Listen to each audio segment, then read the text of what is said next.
Alright, so this next picture here, it shows Spider-Man seemingly from a first glance looks like he's turning on or activating his web shooters, but this is where I have a few ideas here. One, I feel like you know I mentioned earlier a pump, like kind of like to get build up pressure and everything, and that might be it. What he's doing because he like kind of clicks on it, right? But maybe when he's doing that, he's putting a whole lot of pressure into kind of where the valve would be. I guess. Um, See, actually, no, I think I said the wrong thing. Not the valve, but where the storage of the fluid would be in its liquid form. Because most likely it's a liquid that's becoming a solid.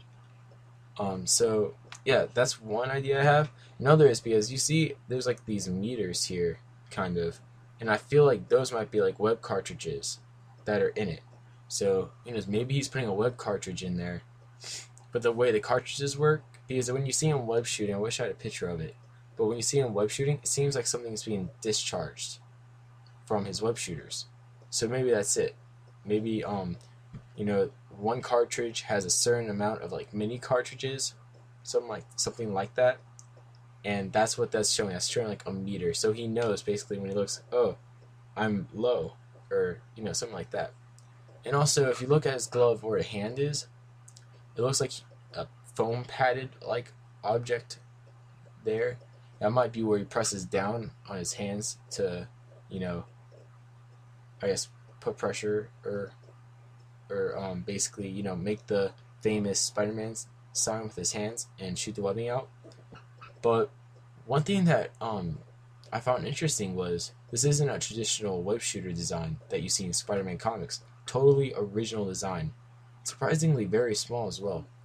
And you can see all the gears and everything too, which I think is pretty neat. It gives you a great insight to the engineering genius of Peter Parker, which he is an engineering genius and also a fashion genius as well. If you've seen his many costumes throughout the years, especially this past decade of Spider-Man comics. But that's not important to the movie at least.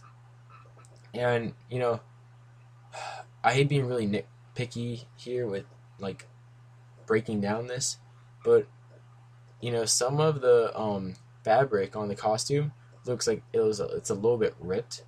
So maybe that's a kind of sign he was just fighting or something.